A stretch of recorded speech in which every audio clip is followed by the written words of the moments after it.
Good morning, everyone, and welcome to a Friday morning edition of the Moose Minute Project. And appreciate you for tuning in. And thank you to all the listeners. And again, this stuff is just stuff off the top of my head.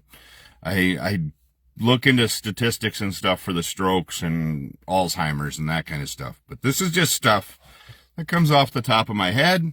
So the Moose Minute Project this morning titled, Is It That Hard? And I mean that. Is it that hard? As far as telling the truth. So yesterday during lunch, I thought I'll look in, and of course your feeds right now are getting blasted with, the whole cabinet approvals and all that stuff for Trump. And, Hegseth, I saw part of his, and Mr. Hegseth, thank you for your service. I appreciate that. And this is not, so if you're thinking I'm talking this is not a right and left, okay? This is not right and left question. This is strictly a thought off the top of my head. So in the interview, he is asked, have you ever cheated on your wife? If I ask any of my friends, have you ever cheated on your wife or a girlfriend? It would be a pretty simple answer. If somebody asked me that, it would be a pretty simple answer. So, it would be yes or no, correct? Yes, you would think so. That question got dragged on for a while. And then it was, well, you cheated on your wife with this person who you had a kid with, correct? That should be a pretty simple yes or no answer. And then it was, well, after you had just delivered a child with this lady that you cheated on who is now your wife, after you cheated on your other wife with this one, did you not cheat on the one you just had a kid with? Should be a simple answer. It's yes or no. These questions took for frickin' ever because we heard, well, it's possible, maybe. It's hypothetical. It's, no. And then, of course, he says, well, my daughter is a child of God, and everything. That's not the answer. This is what pisses people off about government in general. I hate when I hear them on the radio stations and everybody's being so kind to all of these political and we're asking, questions wrapped in toilet paper where it's soft and fluffy.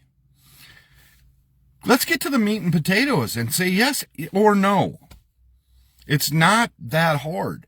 If you come up to me and say, hey, Chris, I see you're coming for a job. Have you ever robbed a bank? No. Have you ever cheated on your wife? No. Do you have children with someone else? Yes. I was married before. Simple question, simple answer. How frickin' hard is it to answer?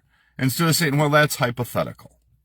Kind of like when Bondi was asked, can you stand up to Trump and not follow his ways if he asks? Well, that's a hypothetical question, so I'm not. No, it isn't. It's not hypothetical. It's a simple question. Would you be able to stand up to him and not do that? Are you going to file an investigation into Liz Cheney? Well, I would have to. No. Is there evidence for you right now to do that? Well, I would have to look at it. And no, that's not what they're saying. Stop already. If you had an employee and you sat them down and you said, hey, have you stole from me while you worked for me?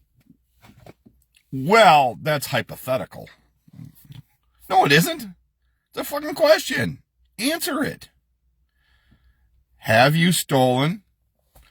The best one yet was, hey, we hear, and this is where I say this is not right or left, because I was kind of irked that there was a Democrat that said this, and then it still isn't handled. So they asked Mr. Higgs, is it true that you showed up under the influence at work? Well, that was hypothetical. would it be detrimental to you for the oath you took? That's where they went with this whole thing, is the oath you took when you got married to your wife to never do that, to the oath you're taking now that you will follow all the rules and everywhere else. So they asked him about his drinking. Okay. And that goes on and on. But the Democrat then comes back, or a Republican comes back and says, well, we all know that this person has shown not, and they weren't talking about him, they were talking about somebody actually in Congress showing up drunk to vote. They knew somebody else. Handle the damn situation. I can't show up here intoxicated and go to work. That won't work. So why are we paying for people then that are now saying, well, we're not going to look at him because we have it happening with others?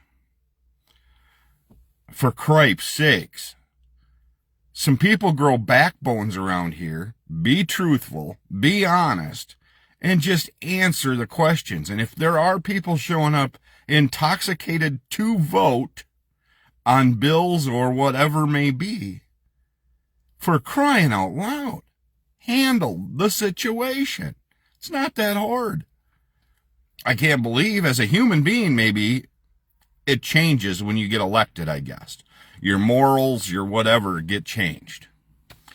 So when you're asked questions, answer the damn question and be truthful about it. But it's very hard for people to do that for some reason. It's kind of like, hey, have you been talking about me? Well, no, that's hearsay.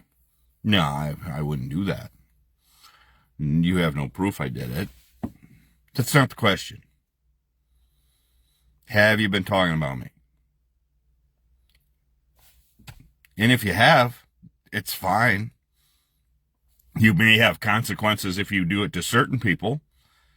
But as you start to do more and more things, especially now, if you are out and about talking about different people and you are mentioning things to different people, at some point, as my mom would say, karma's a bitch. And it's going to come back to bite you in the ass. She always said that too. I don't know, karma's a bitch, and at some point it's going to bite you in the ass. I don't know why wouldn't bite me in my foot or my hand, or anywhere, but it would bite me in my ass. That's what Mom would say. And she said it quite often, really. So I grew up, here's a prime example, as when I was 16 years old, I had a buddy's car that wouldn't start, so I used our Monte Carlo to push his car. Well, unfortunately, his car was a little higher than our front end of our Monte, and it knocked off the hood ornament and broke it off. And he's like, oh, Chris, it's a small town, don't worry about it. We'll tell your mom some other story. I said, oh, no. So Mom said, what's up, Chris? You look like, I said, yeah, I knocked the Monte Carlo hood ornament off doing this. And she said, oh, okay. Any other damage? Nope, that was it. Well, come to find out, she went to bowling a couple days later, and somebody said to her, hey, Mars, I see Chris knocked off that hood ornament. Did you hear about or see that, or what happened? Yep, he told me. That's all it takes. These stupid hearings wouldn't take as god-awful long if people would just answer the questions and answer it honestly. But they don't want to do that because either they don't want to piss off their future leader or boss, or they don't want to actually have things come back around, and they don't want to feel like they're not But if you're going to tell me that, oh, it's hypothetical, or no, not really, if I'm voting for you, you've lost my vote. Because it should be that simple. It's kind of like, did you wear a jacket today? Nope, I wore my sweatshirt. That's all. Simple. Easy. Peasy. As far as bowling last night, not good. No, didn't hit 500. Yeah, I averaged 162 last night. Only a few pins under my average. It's okay. It's bowling. It'll be there next week and the following week and another 14 weeks after that, or whatever it is we have left. So we had halfway 2 weeks ago, so that was 16 weeks. Yeah. So we got 15 weeks left. So, and I'm averaging 199, so now I might be 198, 197. And that's okay. I'm okay with it. I don't have the drive I used to have. I know that. I still love to do it because I love the people I bowl with. But I just don't have that competitive drive when I'm bowling league.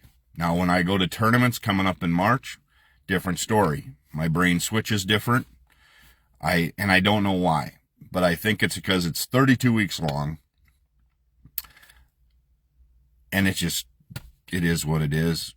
And it's not like you're winning big. I think we got, $40 back for the first half per person. Well, that covers 2 nights, maybe 3 nights.